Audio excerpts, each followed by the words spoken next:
Good morning, students. I hope you are sound well.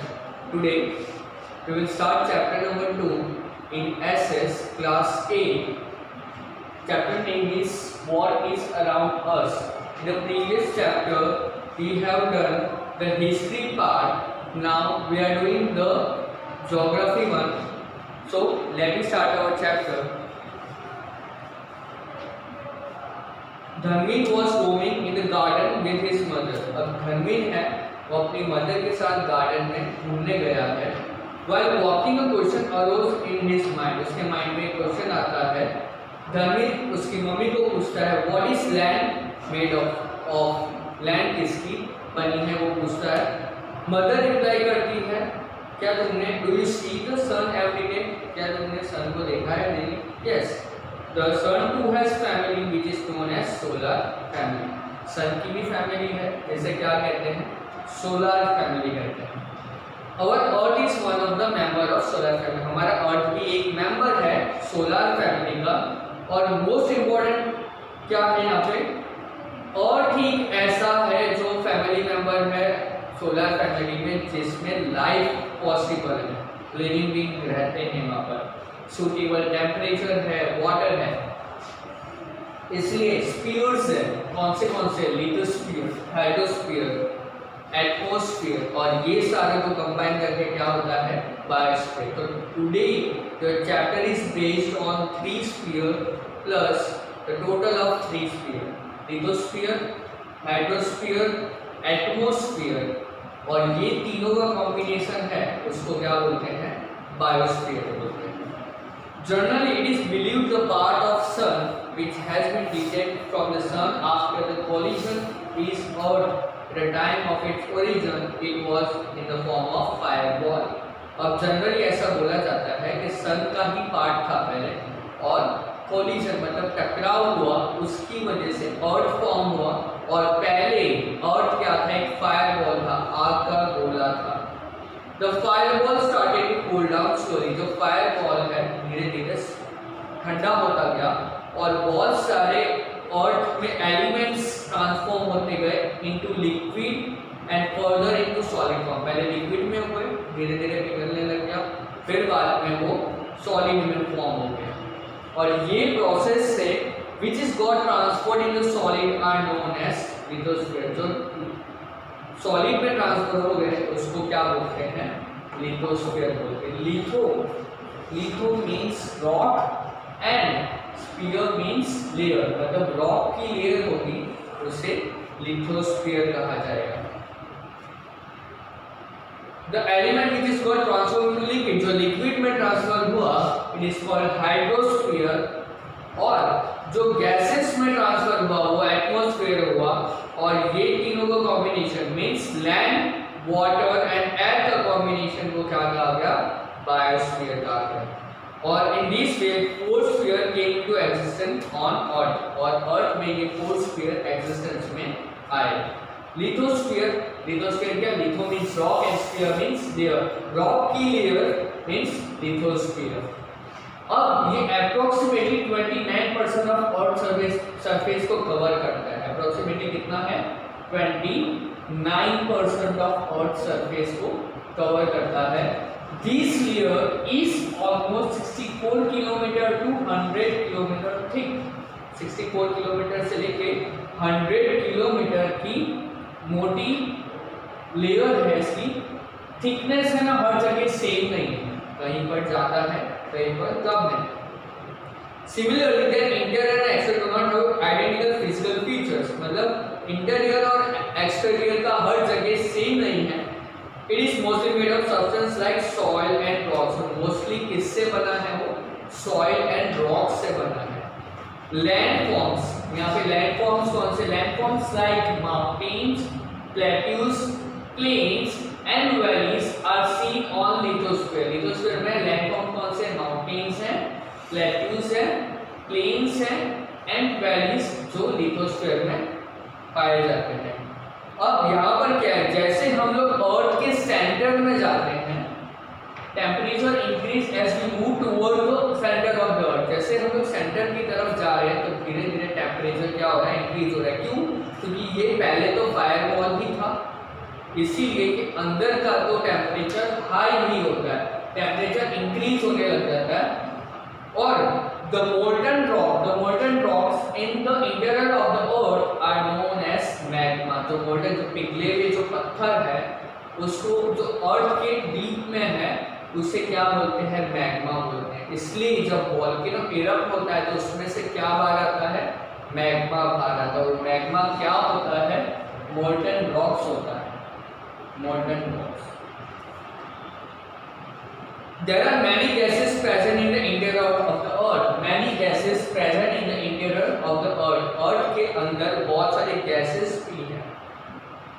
Which rises with the pressure and heat। और वो जैसे pressure और गर्मी बढ़ जाती है तो वो ऊपर की तरफ आता है।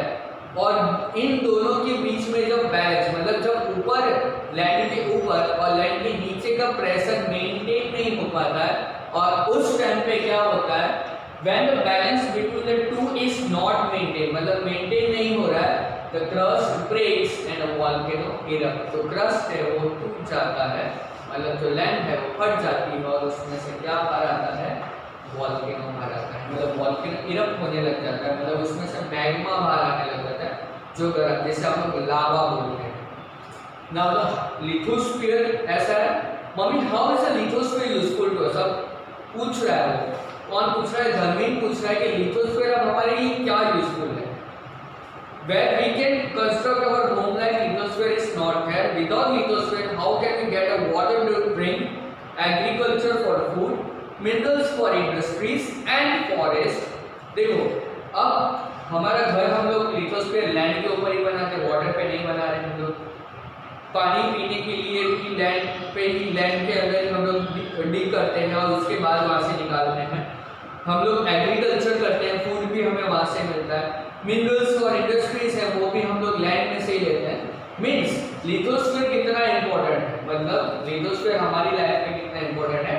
यहाँ पे देखो एक एक्टिविटी दी है, draw picture depreciating all the details to observe on the lithosphere based on our conversation. मतलब हमारी बातें जो हुई हैं उस रिगार्डिंग आपको क्या, आपने क्या ऑब्जर्व किया कि लिथोस्फीयर में क्या क्या चीजें होनी चाहिए।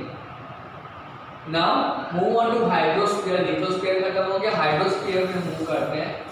हाइड्रोस्फीयर, अब वो हाइड्रोस्फीयर के बारे में इसकी मदर बताती है। हाइड्रोस्फीयर एक लिक्विड कंपोनेंट है, it is a liquid component of the earth. Hydrosphere क्या है, लिक्विड कंपोनेंट है।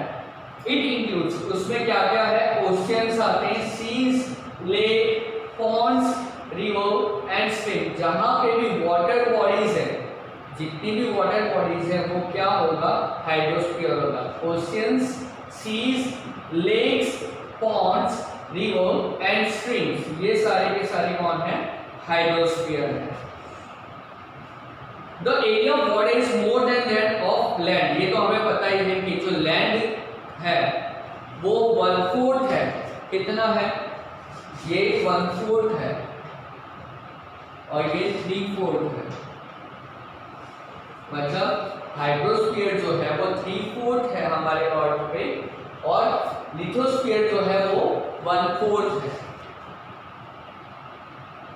और water body in hydrosphere cover 71% of the earth surface. मतलब 71%, देखो यहाँ पर 71% तो हाइड्रोस्फीयर ही कवर करता है और रिमेनिंग जो है वो क्या है, लिथोस्फीयर कवर करता है। हाइड्रोस्फीयर कितना है, 71% कवर अप कर लेता है। और water body in hydrosphere that carries a huge amount of water, जो बहुत ज्यादा पानी कवर अप करता है वो कौन है, ओशियंस है। क्या है, ओशियंस है।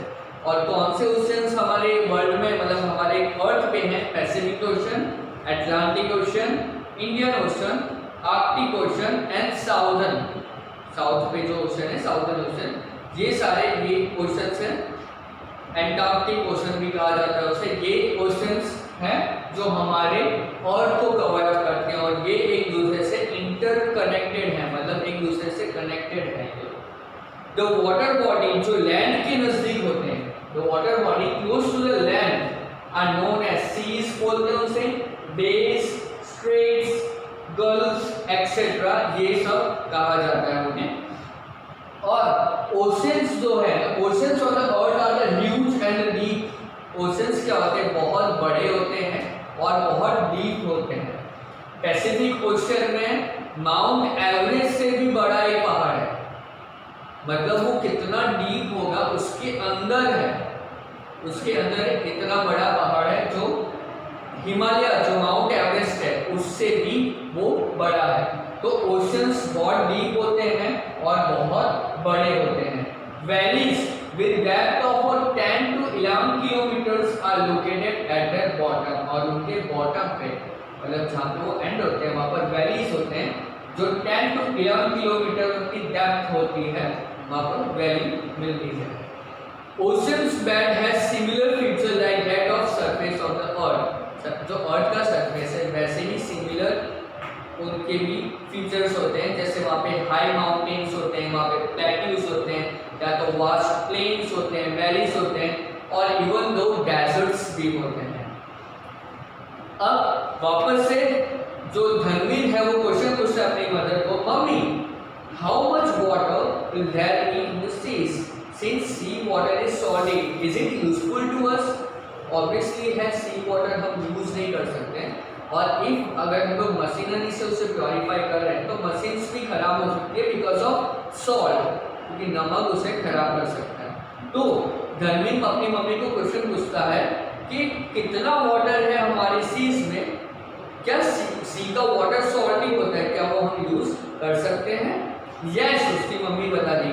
ओशंस कंटेन्स, ओशंस कितना कंटेन्स करता है, 97% of the total amount of water on the अर्थ, मतलब 100% जो वाटर है उसमें से 97% तो किसमें है, ओशियंस में, 97% ओशियंस में है, और अप्रोक्सीमेटली 1/3 जो रिमेनिंग है वो कहाँ पर है, आइस कैप्स में है और ग्लेशियर्स में है, जो प्योर वाटर है। पोल्स, हिमालयस और अदर माउंटेन जो है, जो पूरे फ्रीज रहते हैं, वहाँ पर भी फ्रेश वाटर है। Some water is accumulated in the lakes and some flow in the river and some is stored in the interior of the earth as groundwater. कुछ वाटर जो है वो लेक्स में है, कुछ वाटर जो है वो रिवर में फ्लो हो रहे हैं, और कुछ वाटर जो है जो ग्राउंड के अंदर है, अंडरग्राउंड वाटर जिसे बोलते हैं। The amount of potable fit for drinking water is less, मतलब पोर्टेबल्स मीन्स ऐसा पानी जैसे हम पी सकते हैं, हम यूज कर सकते हैं, वो बहुत कम है। फ्रेश वाटर बहुत प्रीशियस है, हमारे पास पानी बहुत है, कितना है, 71% वाटर है, लेकिन उसमें से यूजफुल तो सिर्फ 1/3 ही है। कितना कम पानी है हमारे पास यूज करने के लिए, इसलिए तो बोलते save water. The fresh water is required by living being for their existence. Existence मतलब living being को जीने के लिए fresh water की नीड होती है। The moisture for rain, which is the main source of fresh water, come from the oceans only. लेकिन जो हमारे सन है, सन हमें कितनी हेल्प करते हैं, जो इवोपरेशन की प्रोसेस, वाटर साइकिल की प्रोसेस है, क्योंकि उसी से ही क्लाउड, मतलब वो इवोपरेट हो जाते हैं, क्लाउड फॉर्म होते हैं, और क्लाउड कंडेंस होके जब बारिश गिराती है, रेन आती है, तो उसमें से हमें प्योर फॉर्म मिल जाता है। और वो जो क्लाउड से वो फॉर्म कहाँ से होते हैं, ओशियन से ही होते हैं। मतलब जिस वाटर को हम यूज नहीं कर सकते उसको नेचर हमें खुद यूजफुल बनाने की प्रोसेस से हमें खुद देती है, और वो कौन सी है, रेन। वो फॉर्म कौन सा है, जो रेन फॉर्म है, वो ओशियन से पूरा क्लाउड्स वगैरह फॉर्म होकर इवोपरेशन की प्रोसेस होकर, और वो जब बारिश गिराते हैं तो वो कौन सा फॉर्म हो जाता है, फ्रेश वाटर हो जाता है। Valuable chemicals, minerals, salt, fishes etcetera are found in seas. अब वाटर बॉडीज में क्या होते हैं, केमिकल्स मिलते हैं, वैल्यूएबल मिनरल्स फाउंड होते हैं, ओशियंस और सीज में से सॉल्ट मिलते हैं और फिशेस मिलते हैं। As we have living organism on the land, in the same way the seas and ocean have aquatic life inside them. जैसे लैंड के ऊपर भी लिविंग बीइंग रह रहे हैं, सिमिलरली जो अंडर द मतलब वाटर है, वाटर के नीचे भी बहुत सारे ऐसे एनिमल्स हैं जो एक्वेटिक लाइफ फॉलो कर रहे हैं, मतलब वो लोग पानी के अंदर रह रहे हैं। The tremendous force of waves, tides and current of ocean are potential source for generating electricity. Besides these, ocean are also uses as water waves. अब जो waves की जो tremendous force है, tides है और जो current से जो oceans create करते हैं, ये सारी चीजें इलेक्ट्रिसिटी फॉर्म करने के लिए जैसे क्या करते हैं, हाइड्रो इलेक्ट्रिसिटी। क्या कहते हैं, हाइड्रो, जो पानी से इलेक्ट्रिसिटी फॉर्म की जाती है। चेक डैम्स वगैरह बनाए जाते हैं रिवर के ऊपर, और जो वाटर है, रिवर का वाटर, उसको फोर्सफुली फ्लो किया जाता है ऊपर से, और उससे उस टर्बन से इलेक्ट्रिसिटी फॉर्म होती है, और उस इलेक्ट्रिसिटी को आज हम लोग यूज कर रहे हैं हाइड्रो इलेक्ट्रिसिटी। अगर आप कोई जैसे ही सब चीज़ क्लियर हो जाएगा, या मे भी आप गए होंगे, आपने डैम देखा होगा, तो वहाँ पे आपने देखा होगा कि वहाँ पर इलेक्ट्रिसिटी कंज्यूम की जाती है, मतलब निकाली जाती है, और वो कैसे, फोर्स ऑफ वाटर्स। इसके अलावा ओशंस एक और चीज़ के लिए हेल्प करता है, वाटर वेज, जो पहले के टाइम पे तो बहुत ज़्यादा यूजफुल थे, और आज के टाइम पे भी, कि अगर if you are not able to go by plane, क्योंकि वो बहुत कॉस्टली है, प्लेन से नहीं जा सकते, तो लोग क्या करते हैं, वाटर वेज, बड़ी बड़ी जो मशीनरी है, बड़े बड़े जो गुड्स हैं, वो सारे कैसे जाते हैं, with the help of water ways की हेल्प से ही जाते हैं। Point are atmosphere. हमने लिथोस्फीयर और हाइड्रोस्फीयर देख लिया, अब हम लोग एटमॉस्फेयर के ऊपर मूव करते हैं। Atmosphere, the sphere of air that wraps from the earth from all sides is called atmosphere. The sphere of मतलब air है जो पूरे हर एक साइड से आपको रैप करके रखा हुआ है, मतलब आपको बांध के रखा हुआ है, उससे क्या बोलेंगे हम लोग, एटमॉस्फेयर बोलेंगे। और it extends approximately up to 1600 kilometre from the surface of the earth. अर्थ की सरफेस से लेकर ऊपर 1600 किलोमीटर तक का जो एरिया है वो किस में आएगा, एटमॉस्फेयर में आएगा। It can not be seen, हम उसे क्लियरली नहीं देख सकते, हम एयर को नहीं देख सकते, हम लोग लिथोस्फीयर को देख सकते हैं, हाइड्रोस्फीयर को अपनी आंखों से देख सकते हैं, लेकिन हम एटमॉस्फेयर को नहीं देख सकते। Atmosphere is composed of various gases, बहुत सारी गैसेस होती हैं, वाटर वेपर होते हैं, डस्ट पार्टिकल्स होते हैं, स्मोक होता है, सॉल्ट, माइक्रो ऑर्गेनिज्म एक्सेट्रा, ये सारी चीजें एटमॉस्फेयर में होती हैं। एटमॉस्फेयर इज कलरलेस, एटमॉस्फेयर कैसा है, कलरलेस है, ऑर्डरलेस है एंड ट्रांसपेरेंट है, क्योंकि वो हमें मतलब हम उसके आर पार आराम से देख सकते हैं, क्योंकि एयर है तो इसलिए हमें दिखाई दे रहा है। कलरलेस है, कलर कोई है नहीं, ऑर्डर भी नहीं है कोई उसका, और वो ट्रांसपेरेंट है। Solid, liquid and gases element are included in the atmosphere. Solid भी होता है, लिक्विड एलिमेंट भी होता है, और गैसेस एलिमेंट भी होता है जो एटमॉस्फेयर में इंक्लूड होता है। It contain approximately 78% nitrogen. देखो यहाँ पे amount of gases in atmosphere का एक मैंने पाई चार्ट बना है, वहाँ पे देखो नाइट्रोजन अराउंड 78% होता है, ऑक्सीजन 20.99% होता है। अब ये कम हो गया है, पहले 21% था, और ये अभी का डेटा है, क्योंकि अमेज़न जो रेन फॉरेस्ट है वो जल गया था, तो उसकी वजह से 0.1% का मतलब डिक्रीज हो गया ऑक्सीजन, मतलब ऑक्सीजन डिक्रीज हो गया, और अदर गैसेस जो है 0.98% है, अराउंड 1% है। When we go higher from the surface of the earth, जब हम लोग अर्थ की सरफेस से ऊपर की तरफ जाते हैं, the most of the gases in the atmosphere decreases। जैसे जैसे हम ऊपर जाते हैं, जो जितने भी गैसेस एटमॉस्फेयर में है वो धीरे धीरे डिक्रीज होने लग जाती है। Carbon dioxide gas is heavy, so it is found more in the lower layer of the अर्थ। जो लोअर लेयर है एयर की, लोअर लेयर से मतलब ऊपर जाकर, वहां पर आपको कार्बन डाइऑक्साइड गैस बहुत ज़्यादा मिलेगी, हैवी होती है इसलिए। Ozone gas comprises of a very small proportion in the air. These gas absorb the ultraviolet rays from the sun and protect the earth from excessive heat of sun. अब जो ozone gas है ये क्या करती है, बहुत small proportion में है एयर में, और ये क्या करती है जो यूवी रेज जो है, अल्ट्रावायलेट रेज जो सन की रेस है उसमें से मिलती है, उसमें से आती है, जो हमारे बॉडी को बहुत इफेक्ट करती है, और एक्सेसिव हीट जो बहुत ज़्यादा गर्मी है उससे हमें प्रोटेक्ट करती है. This gas is more in proportion in the morning in the open ground and in the air near the sea. ये जो गैस है ये ज़्यादा होती है मॉर्निंग में, उसका प्रोपोर्शन ज़्यादा होता है, और ओपन ग्राउंड जो सी के नज़दीक में होती है वहाँ पर ये गैस बहुत ज़्यादा होती है. Gases like oxygen and nitrogen keep living creature on the earth alive. अब जो गैसेस है ऑक्सीजन, नाइट्रोजन, इसकी वजह से अर्थ पे लाइफ पॉसिबल है.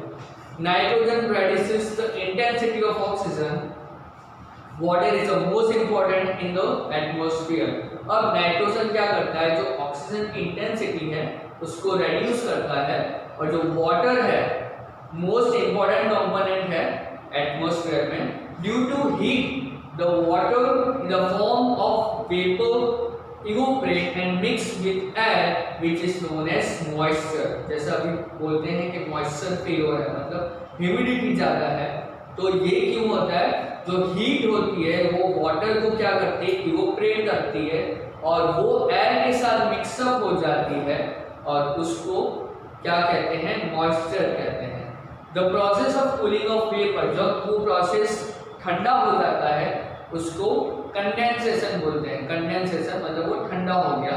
वेरियस फॉर्म ऑफ मॉइस्चर, अलग अलग फॉर्म मॉइस्चर के कौन से हैं, dew, fog, clouds and precipitation are due to condensation. Condensation के प्रेसिपिटेशन जो होता है वो भी एक मॉइस्चर का ही पार्ट है.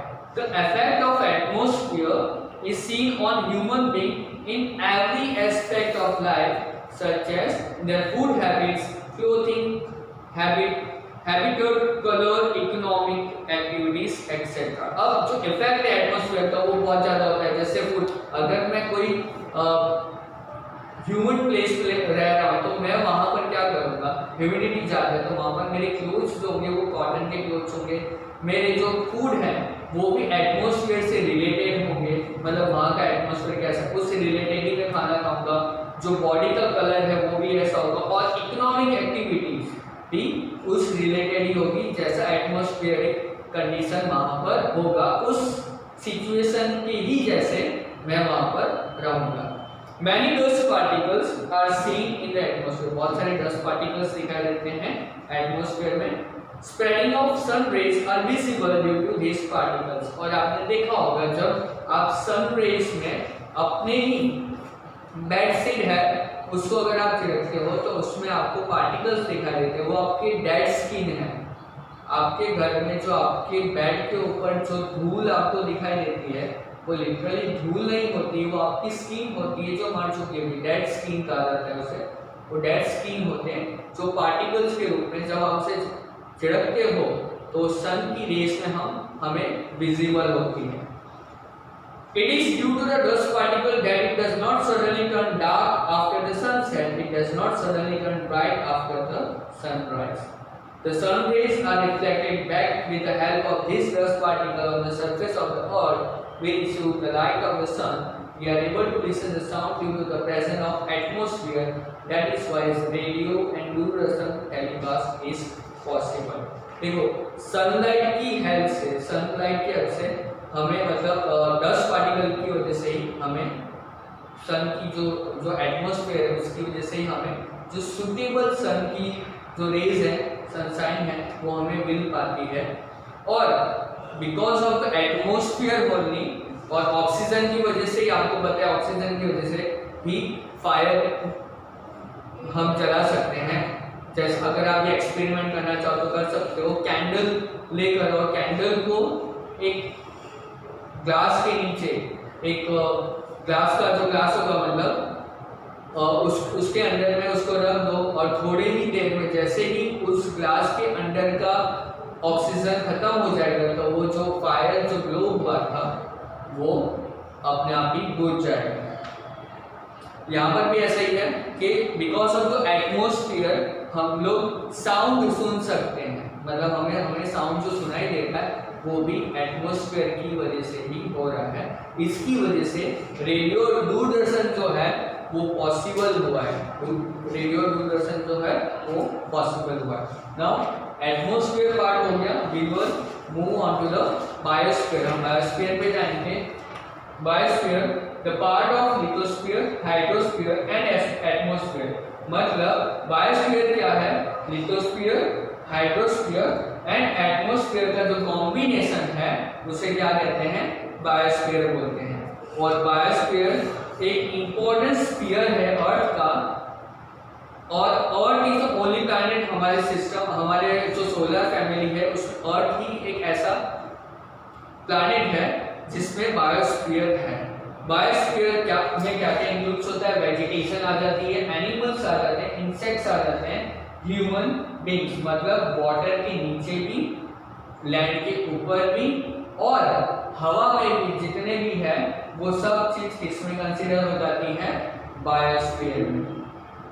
We cannot live without we obtain food and many other living things from biosphere। हम बायोस्फीयर से ही फूड और बहुत सारी लिविंग नेसेसिटी है वो बायोस्फीयर से लेते हैं। और we cannot live without vegetation and animal। हम वेजिटेशन एंड एनिमल के बगैर नहीं रह सकते। Biosphere is the basis of our existence and living. Biosphere एक एग्जिस्टेंस है जिसकी वजह से हम जी पा रहे हैं। और टू पार्ट्स में डिवाइड है, नॉन लिविंग एंड लिविंग, जो जी रहा है और जो मतलब जीता नहीं है, living and non living. Lithosphere, hydrosphere and atmosphere form non living part, while plants, animal and micro organism are included in living world. अब नॉन लिविंग वर्ल्ड में क्या आएगा? लिथोस्फीयर आएगा, हाइड्रोस्फीयर आएगा और एटमॉस्फेयर आएगा। ये नॉन लिविंग पार्ट है। और लिविंग पार्ट कौन से हैं? एनिमल्स, माइक्रो ऑर्गेनिज्म और प्लांट्स, ये सारे लिविंग पार्ट हैं जो बायोस्फीयर के अंदर इंक्लूडेड होते हैं। देखो यहाँ पर एक दिया है, if man harm the earth by its activity then do you think it will affect this spheres. यहाँ पे एक फोटो दिया है जिसमें बताया गया है कि कौन सी मैनमेड है, कौन सी नेचुरल है, कौन सी नॉन लिविंग है, कौन सी पीपल है, मतलब ह्यूमन बींग्स है। ये यहाँ पर एक इमेज दिया है, आप देखिए कंपोनेंट्स ऑफ बायोस्फीयर है वो।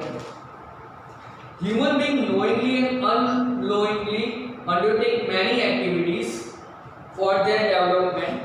Human action and imbalance in the different sphere, due to this the balance of various sphere is threatened। अब ह्यूमन बीइंग जो है वो बहुत सारी knowingly और unknowingly ऐसी एक्टिविटी कर रहा है अपनी खुद की डेवलपमेंट के लिए कि वो नेचर को प्रॉब्लम कर रही है, नेचर को प्रॉब्लम कर रही है। और इसकी वजह से क्या हो रहा है? जो स्फीयर, जो बैलेंस है स्फीयर्स के बीच में, उसमें प्रॉब्लम्स क्रिएट हो रही है। Underground nuclear testing, too much drilling for mineral soils and excessive drilling of tube wells affect the lithosphere and causes an imbalance.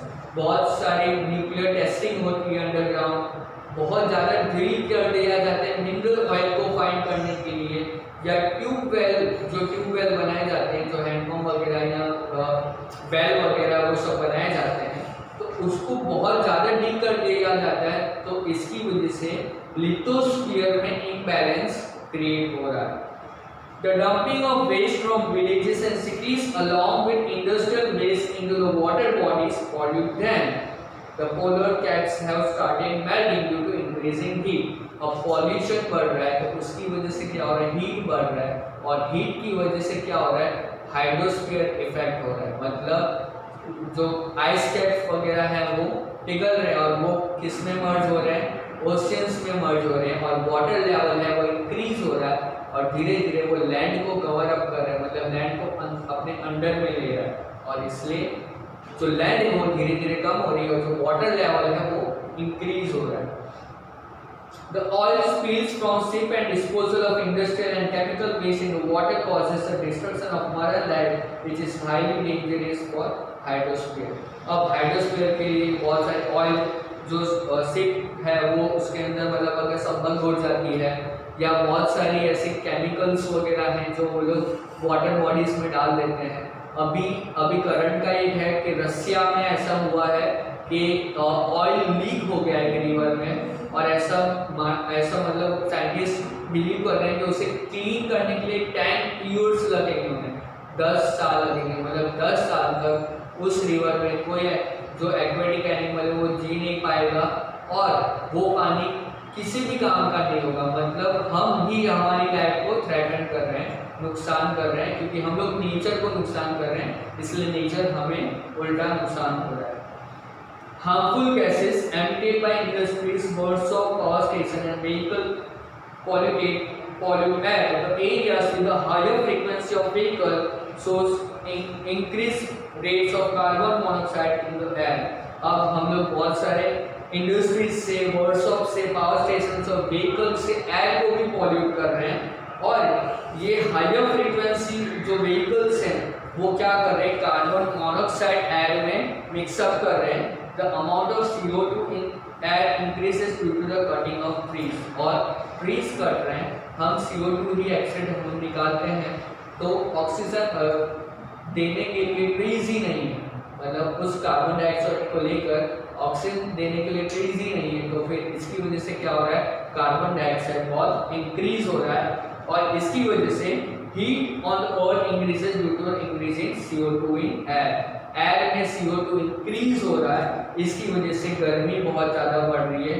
आपने देखा होगा नॉर्मली भी अगर बारिश बहुत ज़्यादा गिर जाती है उसके बाद भी गर्मी बहुत ज़्यादा रहती है, बारिश गिरने के बाद भी गर्मी इतनी ज़्यादा है। ये क्यों है? बिकॉज ह्यूमन एक्टिविटीज़, हम डेली ये सारी चीज़ों के बारे में पढ़ते हैं, सुनते हैं, लेकिन कुछ नहीं करते हैं। तो हमें क्या करना है, वॉट वी विल डू। अभी रेनी सीजन स्टार्ट हुआ है, हम चाहे तो हमारे नज़दीक के एरियाज़ में प्लांट उगाएं और उसे फॉर्म करें कि वो ट्री फॉर्म हो जाए, क्योंकि एक जो ट्री है वो 4 पीपल को life time free of cost oxygen देता है। तो हमारे फैमिली के लिए अगर हम चिंता नहीं करेंगे, आगे की जनरेशन के बारे में अगर हम चिंता नहीं करेंगे तो कौन करेगा। We need to concentrate on this topic also. हमें ये सारी चीज़ों का भी ध्यान रखना है। अगर हमें अच्छी एयर चाहिए, अगर हमें प्योर वाटर चाहिए और हमें साफ़ सुथरा लैंड चाहिए, तो हमें ये सारी चीज़ों के ऊपर ध्यान देना पड़ेगा। तो चैप्टर इज गॉट फिनिश, आपका चैप्टर फिनिश हो गया है, और आपके जो एक्सरसाइज पार्ट है वो प्रीवियस चैप्टर की तरह आपको PDF मैनर में मिल जाएगा। So we will meet in our next video. हम मिलेंगे हमारे नेक्स्ट वीडियो में, जो सिविक्स पार्ट है उसमें मिलेंगे। So goodbye students, bye, stay safe, stay home.